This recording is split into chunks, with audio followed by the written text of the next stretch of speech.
Hello everyone, अब हम discuss करेंगे रीजन ऑफ पॉवर्टी और उसके पॉवर्टी रिमूवल प्रोग्राम या सजेशन या स्टेप्स या सलूशन क्या है क्लास। तो इसके जस्ट पिछला लेक्चर आपने देखा होगा जिसमें हमने डिस्कस किया कि पॉवर्टी क्या है और पॉवर्टी के बहुत सारे terminology, relative poverty, absolute poverty क्या होती है, पॉवर्टी रेशो क्या होता है, पॉवर्टी गैप क्या होता है, पॉवर्टी लाइन क्या है और इंटरनेशनल प्राइस लाइन क्या है, और बहुत सारे अलग अलग जो है एस्टिमेशन पढ़े हमने। और फिर हमने देखा कि जो ड्रास्टिक चेंज आया हुआ है आज की डेट में हमारी इकोनॉमी में, पॉवर्टी के रिमूवल्स प्रोग्राम जो अडॉप्ट किए गए हैं वो बहुत इफ़ेक्टिव रहे हैं और इन सब की वजह से आज काफ़ी हद तक हम पॉवर्टी रिडक्शन करी हुई हैं। लेकिन फिर भी बहुत सारी अभी भी कमियां हैं। 21%, 22% अप्रोक्सीमेटली देखा जाए तो अभी भी पॉवर्टी है देश में। और इसके पीछे रीजन क्या है, कॉजेज़ क्या है। तो रीजन वही परंपरागत रीजन होते हैं लेकिन उसको चेंज करने का प्रयास किया जाता है क्लास। तो बेसिकली आपको एग्ज़ाम में लिखने हैं 10 पॉइंट्स कि रीजन ऑफ पॉवर्टी क्या है और पॉवर्टी के रिमूवल के लिए आपका क्या सजेशन है। तो अगर ऐसा क्वेश्चन आता तो सिंपल सी भैया कैसे लिखेंगे इसको आपको समझा देता हूँ। बहुत ध्यान से बनना है क्योंकि आपको एग्जाम में 4-5 पेज भरने होते हैं, हेडिंग्स वाइज भरने होते हैं। तो आपको मैंने इस करके पहले ही हेडिंग लिख रखे क्लास। पहला हेडिंग देखिए क्या है कि किसी भी कंट्री की जो ग्रोथ होती है, किसी कंट्री की जो डेवलपमेंट है वो उस कंट्री के जीडीपी पर डिपेंड करती है। और जितने भी अंडर डेवलप कंट्री है उन अंडर डेवलप कंट्री की सबसे बड़ी प्रॉब्लम है वहाँ पर कि उनका जो जीडीपी है यानी कि लो लेवल ऑफ नेशनल इनकम है। और जब जाहिर सी बात है क्लास कि अगर जो जीडीपी को कम होगा तो नो डाउट कि उस पर्सन की पर कैपिटल इनकम एक कंट्री की कम होगी। और जब पर कैपिटल इनकम कंट्री की कम होगी तो फिर ऑब्वियसली सी बात है कि उसका कंजप्शन लेवल भी कम होगा, उसका सेविंग लेवल कम होगा, उसका इन्वेस्टमेंट लेवल भी कम होगा, जिससे एम्प्लॉयमेंट कम होगा। तो इससे क्या होता है कि हमारे देश में सबसे मेन अहम रोल है, कहा जाता है कि पॉवर्टी का रीजन क्या है कि हम low level of national income है। क्लियर है, एक्सप्लेन कर देंगे। ओके, दूसरा रीजन है low level of economic growth. देखो इकोनॉमिक ग्रोथ और इकोनॉमिक डेवलपमेंट डिफरेंस होता, क्लास बताए थे। तो इकोनॉमिक ग्रोथ लो होने का reason as compare to other country, world के और कंट्री की बात करें, डेवलप कंट्री की बात करें तो वहाँ पर जो प्रोडक्शन और प्रोडक्टिविटी है, चाहे एग्रीकल्चर का हो, चाहे इंडस्ट्री का हो, चाहे सर्विस का हो, बहुत ही ज़्यादा है एज़ कम्पेयर टू इंडिया या अंडर डेवलप कंट्री की बात करेंगे। तो यानी कि यहाँ पर जो प्रोडक्शन प्रोडक्टिविटी है, ग्रोथ रेट वो कम है। और ग्रोथ रेट के कम होने की वजह से क्या होता है हमारे क्लास में, क्या होता है वो जीडीपी कम होता है। तो सेकंड जो रीजन बताएंगे वो लो पॉवर्टी का, लो ग्रोथ रेट।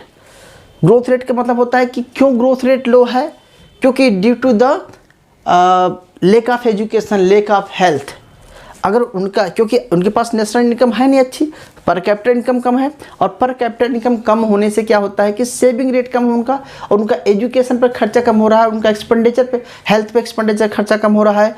यानी कि जो लेबर है वो हमारे पास स्किल्ड लेबर नहीं है, मतलब हमारे पास इफिशिएंसी की कमी है, टेक्नोलॉजी की कमी है। उन सब की वजह से क्या होता है इकोनॉमिक ग्रोथ होता है कम है। और इकोनॉमिक ग्रोथ लो होने से क्या होगा कि सेविंग रेट लो है। इसका मतलब होता है कि एक पर्सन की जो कंजप्शन लेवल है वो सेविंग रेट भी वो भी लो होगा। इसका मतलब होता है एक रीजन ऐसे बता सकते हैं। मेरी बात समझ में आ रही? बेसिकली हम मैक्रो से ही चीज़ों को निकाल रहे हैं। तो आपको एग्जाम याद करने के लिए इसी तरीके से आप निकालिएगा कि लो रेट ऑफ इकोनॉमिक ग्रोथ, किसी कंट्री की इकोनॉमिक ग्रोथ अगर लो है तो नो डाउट कि वहाँ पर सारी चीज़ें लो होगी। और इससे क्या होगा कि पॉवर्टी का मेन रीजन है। 2 रीजन हो गए। तीसरा हैवी प्रेशर ऑफ पॉपुलेशन, क्योंकि हमारी सबसे अंडर डेवलप कंट्री की सबसे बड़ी प्रॉब्लम होती है वहाँ पर कि पॉपुलेशन बहुत ज़्यादा होती है। और बहुत पॉपुलेशन होने से एक तो प्रॉब्लम है कि हमारी ग्रोथ रेट कम है, दूसरा पर नेशनल इनकम कम है। और जब ये दोनों कम होती हैं क्लास तो उस केस में क्या होता है कि पॉपुलेशन से डिवाइड कर दें तो पर कैपिटल इनकम भी क्या हो जाएगी, कम हो जाएगी। क्योंकि जहाँ पर लेबर ज़्यादा है, प्रोडक्टिविटी कम है, तो पर capital labour, marginal productivity of labour कम है। और जब मार्जिनल प्रोडक्टिविटी ऑफ लेबर कम है तो वेज रेट भी कम होगी, और वेज रेट कम होगी तो उनकी इनकम कम होगी, और इनकम कम होगी तो उनका जो स्टैंडर्ड ऑफ लिविंग है वो क्या होगा, कम होगा। क्लियर है? ओके। तो हैवी पॉपुलेशन ऑफ प्रेशर, इससे क्या होता है कि हमारा कैपिटल फॉर्मेशन कम हो जाता है, हमारा एजुकेशन पे जो खर्चा होना चाहिए, जो हेल्थ पे खर्चा होना चाहिए वो बहुत बढ़ जाते हैं। इससे हमारा कैपिटल फॉर्मेशन नहीं हो पाता है, और कैपिटल फॉर्मेशन नहीं हो पाता है तो विशेष सर्कल आपने पॉवर्टी पढ़ा होगा, जिसमें से होता है क्या है कि हम गरीब के गरीब ही बने रह जाते हैं। तो ये पॉपुलेशन का रीजन हो गया, क्लियर है। और जब फिर आपको लिंक करता हूँ कि जब हैवी पॉपुलेशन है, ग्रोथ रेट कम है, इनकी जीडीपी कम है, तो नो डाउट कि हमारा एम्प्लॉयमेंट, क्योंकि कैपिटल फॉर्मेशन कम होगा, और कैपिटल फॉर्मेशन कम है मतलब इन्वेस्टमेंट कम होगा, और जब इन्वेस्टमेंट कम होगा तो बच्चा लोग एम्प्लॉयमेंट भी कम होगा, और अनएम्प्लॉयमेंट कम होगा तो हमारे देश में पॉपुलेशन इतनी ज़्यादा है कि उसको अनएम्प्लॉयमेंट नहीं मिलेगा, तो क्या होगा, गरीब की गरीब ही बना रहेगा। तो लेक ऑफ अनएम्प्लॉयमेंट, और अनएम्प्लॉयमेंट लेक होने के रीजन की बहुत सारा है, ठीक है, बहुत सारे रीजन होता है। अगला होता है कैपिटल डिफिशिएंसी, मतलब कैपिटल फॉर्मेशन कम है। There two type capital deficiency class, one is human capital, another is physical capital. तो ह्यूमन कैपिटल तो है, पॉपुलेशन तो बहुत है, लेकिन स्किल्ड नहीं है, और पॉपुलेशन ज़्यादा है, जीडीपी कम है, तो हमारे पास सेविंग कम है, सेविंग कम होने से कैपिटल फॉर्मेशन ही कम है।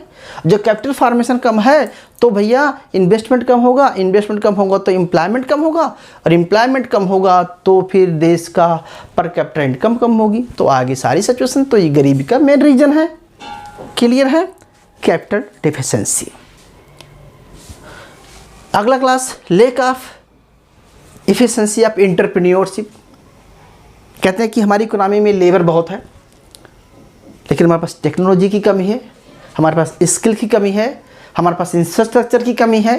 और इससे क्या होता है कि जो एक लेक ऑफ एफिशिएंसी है, मतलब प्रोडक्शन प्रोडक्टिविटी कैसे बढ़े, इसके एफिशिएंसी, यानी कि स्किल इंडिया नहीं है, मेकिंग, ठीक है, हमारे बहुत स्किल्ड लेबर चाहिए, वो चीज़ नहीं है।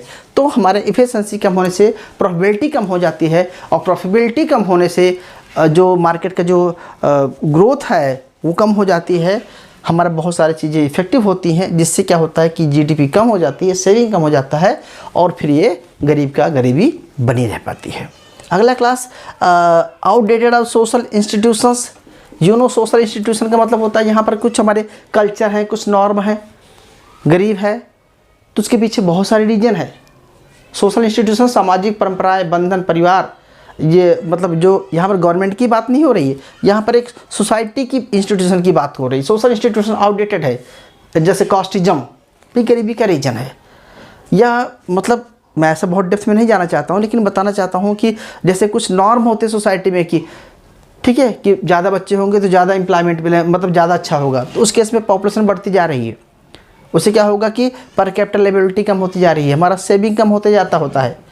तो इस तरह से बहुत सारे सोशल जो नॉर्म्स हैं, जो हमारी सामाजिक परंपराएं, बंधन होते हैं, वो चीज़ें भी कहीं ना कहीं ग्रोथ को इफेक्टिव करते हैं, वो भी पॉवर्टी का रीजन होता है। क्लास अगला क्लास कहते हैं लेक ऑफ इंफ्रास्ट्रक्चर।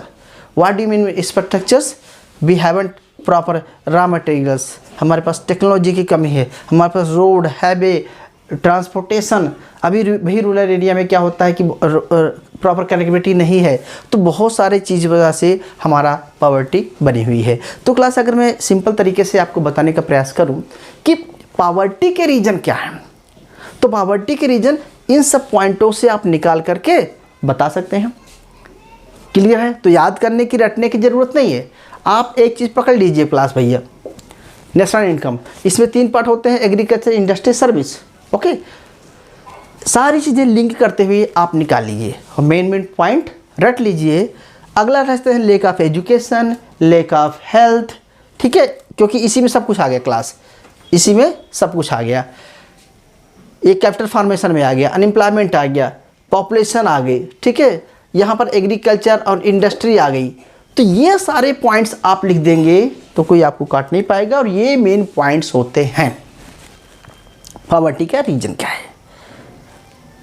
और आपको बताऊं कि हमारे देश की सबसे बड़ी परंपरा यही रही है, विडम्ब यही रही है कि हम इन्हीं चीज़ों को आज 75-100 सालों से यही फोकस करें कि हमें ये चीज़ों को इंक्रीज़ करना है, और नो डाउट कि चेंजेस हुए हैं। ठीक है, अगला क्वेश्चन क्लास पूछा जाएगा कि आप गरीबी दूर करने के लिए क्या स्टेप लेना चाहेंगे, व्हाट आर योर सजेशन, और गवर्नमेंट के अकॉर्डिंग क्या लेना चाहिए, या गवर्नमेंट ने किस सेक्टर को फोकस करने की फोकस किया है, गवर्नमेंट का टूवर्ड्स क्या रहा है, मतलब इसको सॉल्व करने के लिए गवर्नमेंट के क्या स्टेप्स लिए हुए हैं।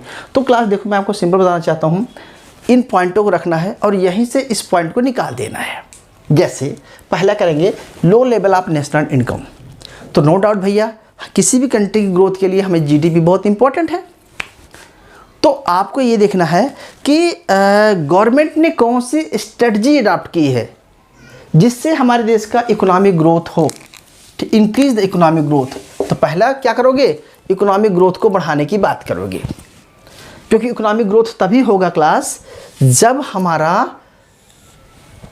कैपिटल फॉर्मेशन बेटर होगा, पॉपुलेशन कंट्रोल होगी, अनएम्प्लॉयमेंट बढ़ेगी, कैपिटल एफिशिएंसी कम हो जाएगी। तो कहने का मतलब है कि गवर्नमेंट की सबसे बड़ी स्ट्रेटजी रही है कि किस तरह से इकोनॉमिक ग्रोथ किया जाए। अगर इकोनॉमिक ग्रोथ होगा, इंक्रीज इकोनॉमिक ग्रोथ होगा, तभी देश का डेवलपमेंट होगा। अब बताना चाहता हूं कि इस इकोनॉमिक ग्रोथ को डेवलपमेंट करने के लिए गवर्नमेंट ने कौन कौन से स्टेप लिए हुए हैं, तो सारी बातें आप बता दीजिए। फर्स्ट प्लान, सेकंड प्लान, जितने प्लान अडॉप्ट किए गए सब में टारगेट क्या था कि जीडीपी का ग्रोथ का टारगेट रखा गया है। और ट्रिकल डाउन थ्योरी आपने सुना होगा कि जैसे जैसे देश का जो जीडीपी बढ़ता जाता है तो जीडीपी का शेयर जो है गरीबों तक पहुंचता है, उसे ट्रिकल डाउन कहते हैं, थ्योरी कहते हैं। तो रेस तक सब तक जाना। तो अगर एक देश डेवलपमेंट होगा तो वहाँ का हर एक निवासी जो है वो भी, उसकी भी ग्रोथ होगी, ठीक है, चाहे उसका हेल्थ हो, चाहे एजुकेशन हो, इंफ्रास्ट्रक्चर हो, बहुत चीज़ें डेवलपमेंट होगी। तो गवर्नमेंट सबसे पहला फोकस रखा गया है कि भैया इकोनॉमिक ग्रोथ करना। क्लियर। दूसरा है rising inequality of, reducing the inequality of income. देखो सबसे बड़ी प्रॉब्लम है कि हमारी कंट्री में इनइक्वालिटी बहुत ज़्यादा है। तो अगर किसी कंट्री को डेवलपमेंट करना है, ग्रोथ करना है, तो इनइक्वालिटी को रिड्यूस करना पड़ेगा क्लास। अगर इनइक्वालिटी रिड्यूस करते हैं तो नो डाउट कि देश में पॉवर्टी कम होगी। इनइक्वालिटी सबसे बड़ा रीजन है। तो इनइक्वालिटी की दिशा में गवर्नमेंट ने बहुत सारा प्रयास किया हुआ है। अब आगे आपको सारे प्लान पढ़ाऊंगा तो एक एक प्लान पढ़ाऊंगा कि सारे प्लान एक एक चीज़ पर फोकस किया था, ठीक है। दूसरा class reduction in the growth rate of population, population policy. No doubt government ने पॉपुलेशन पॉलिसी अडॉप्ट किया गया है, क्योंकि सबसे बड़ी प्रॉब्लम हमारी पॉपुलेशन की है और ह्यूज पॉपुलेशन के लिए गवर्नमेंट ने पॉपुलेशन पॉलिसी बनाई है, ठीक है। पॉपुलेशन कंट्रोल करना, डेथ रेट कंट्रोल करना, बर्थ रेट कंट्रोल करना, मोर्टेलिटी रेट इंक्रीज करना, ठीक है। एजुकेशन लिटरेसी बढ़ाना है, हेल्थ को इंडिकेटर करना है, यानी टोटली एचडीआई बेटर करना है। वो सब चीज़ें करने के लिए प्रयास किया जाना चाहिए। दूसरा class provision of income generating assets. हमारे पास सबसे बड़ा प्रॉब्लम है कि एम्प्लॉयमेंट नहीं है, तो हमें ऐसा प्रोविजन करना चाहिए, ऐसे एसेट क्रिएट करना चाहिए जो कि इनकम जनरेटिंग एसेट्स होना चाहिए। तो इस दिशा में भी गवर्नमेंट के बहुत सारा प्रयास किया गया है। आपको तीसरा प्रॉब्लम है कि हमारी मैक्सिमम जो पॉपुलेशन है एग्रीकल्चर सेक्टर में काम कर रही है। अभी भी 54%, 56% पॉपुलेशन वर्क इन एग्रीकल्चर, और एग्रीकल्चर में मोस्टली मार्जिनलाइज ग्रुप और वुमेंस और इलिटरेट पर्सन काम करते हैं, ठीक है। तो उस केस में क्योंकि धीरे धीरे एग्रीकल्चर कमर्शियलाइजेशन होती जा रही है, लैंड्स एरिया श्रिंकिंग होती जा रही है, ठीक है, पॉपुलेशन बढ़ती जा रही है, तो प्रोडक्शन प्रोडक्टिविटी कम होती जा रही है। तो कैसे सस्टेन करना है कि जो लेबर है वो माइग्रेंट हो रही है, तो लेबर की प्रॉब्लम है कि उसको पॉवर्टी रिमूवल में कौन सी ऐसी स्कीम जनरेट किया जाए जिससे कि जो है एग्रीकल्चर डेवलपमेंट हो और ताकि लोगों की एम्प्लॉयमेंट क्रिएट हो। अगला क्लास करें स्टेबलाइजेशन ऑफ प्राइस लेवल, क्योंकि देश में इन्फ्लेशन रिसेशन सिचुएशन आती है तो सबसे ज़्यादा इम्पैक्ट पड़ता है गरीबी पर, क्योंकि प्राइस लेवल इंक्रीज डिक्रीज होने से, प्राइस लेवल ज़्यादा बढ़ने से इन्फ्लेशन सिचुएशन में सबसे बुरा प्रभाव गरीबी पर पड़ता है। तो गरीबी रिमूवल प्रोग्राम, प्राइस लेवल बढ़ेगा तो नो डाउट कि उसका सेविंग रेट कम हो जाएगा और फिर कैपिटल फॉर्मेशन भी कम हो जाएगा। तो बहुत सारी चीज़ें यहाँ से निकल के आ रही हैं। तो गवर्नमेंट ने प्राइस लेवल को मेंटेन करने की कोशिश किया हुआ है। इसको हम प्राइस पॉलिसी में आपको पढ़ाएंगे कि जब पॉलिसी पढ़ाएंगे तो। अगला है इरेडिकेशन ऑफ अनएम्प्लॉयमेंट। तो अनएम्प्लॉयमेंट से रिलेटेड जितने भी प्रोग्राम गवर्नमेंट को अडॉप्ट करने चाहिए और किए भी हुए हैं। हम एक एक एम्प्लॉयमेंट प्रोग्राम आपको इन फ्यूचर में अभी पढ़ाएंगे अगली क्लास में। Special focus on the backward region. बहुत सारे एरिया है जो बैकवर्ड एरिया है, कुछ हमारी कंट्री में डाइवर्सिफिकेशन है और कोई स्टेट बहुत रिच है, कोई स्टेट बहुत पुअर है, तो हर स्टेट की अपनी अपनी कुछ कंडीशन है। तो गवर्नमेंट का फोकस होना चाहिए कि उस एरिया में जहाँ पर पॉवर्टी ज़्यादा है उसको स्पेशल फोकस करना चाहिए, जहाँ पर एजुकेशन को लिए, हेल्थ को लेकर के, इंफ्रास्ट्रक्चर डेवलपमेंट के लिए, इनकम जनरेटिंग पॉलिसीज़ के लिए उसे फोकस करना चाहिए। अगला क्लास करते हैं अपॉर्चुनिटी टू सेल्फ एम्प्लॉयमेंट, क्योंकि हमने कोई जॉब तो नहीं दे सकते हैं, धीरे धीरे आज प्राइवेट सेक्टर डेवलपमेंट हो रहा है, गवर्नमेंट सेक्टर कम होते जा रहे हैं और पॉपुलेशन हमारी बढ़ती जा रही, तो जॉब की अनसर्टेनिटी होते हुए गवर्नमेंट को सेल्फ एम्प्लॉयमेंट फोकस करने की बात करें, जैसे मेक इन इंडिया की बात किया जा रहा है, स्टार्ट किया जा रहा है और स्किल इंडिया की बात कर रहा है, तो कहीं ना कहीं ये सारे रीजन वहीं से निकल के आ रहे हैं क्लास। तो अगर मैं आपको ये 10-12 पॉइंट बनाने पड़े कि भैया पॉवर्टी का रीज़न क्या है और उसको दूर करने के स्टेप क्या लेना चाहेंगे, तो आप इन्हीं रीजन को, इन्हीं कारण को चेंज कर देंगे, तो आपका क्या बन जाएगा क्लास, ये सारे क्या बन जाएंगे आपके सजेशंस या रिकमेंडेशन कर सकते हैं या आपका सॉल्यूशन कर सकते हैं, आपका सजेशन कर सकते हैं। तो अगर सिंपल एग्जाम में क्वेश्चन आता है कि पॉवर्टी डिफाइन कीजिए, रीजन ऑफ पॉवर्टी क्या है and what are you thinking, कि गवर्नमेंट के जो स्टेप लिए हुए हैं क्या इस रिडक्शन प्रोग्राम को सपोर्ट करते हैं या कौन कौन से सजेशन हो सकती है, तो ये सारी बातें आप लिख सकते हैं। तो जैसे गवर्नमेंट ने क्या किया हुआ क्लास, बेसिकली देखेंगे कि लिबराइजेशन पॉलिसी गवर्नमेंट लाया है, एलपीजी पॉलिसी लाए हैं, प्राइवेटाइजेशन पॉलिसी लाई है, वो इकोनॉमिक ग्रोथ करने के लिए गवर्नमेंट ने पॉलिसी अडॉप्ट किया हुआ है। एग्रीकल्चर स्टिमुलेशन ऑफ एग्रीकल्चर को डेवलपमेंट करने के लिए गवर्नमेंट ने एग्रीकल्चर हर एक बजट में ज़्यादातर फोकस कर रही है। ठीक है, ये देख सकते हैं आप, वेज रेट, एग्रीकल्चर में वेज रेट बढ़ाने की बात कर रहे हैं, बहुत सारा कुछ किया जा रहा है। अंडर डेवलपमेंट अनऑर्गेनाइज सेक्टर को डेवलपमेंट किया जा रहा है, ऑर्गेनाइज सेक्टर की बात कर रहा है। ठीक है, education, skill India, health education, इस प्रोविजन किया जा रहा है, बेटर हेल्थ प्रोवाइड किया जा रहा है, हाउसिंग सेक्टर्स बेटर किया जा रहा है, शेल्टर्स बेटर किया जा रहा है, आईटी सेक्टर बेटर किया जा रहा है, मनरेगा, नरेगा का नाम सुना होगा आपने, बहुत सारी स्कीमें अडॉप्ट की गई है।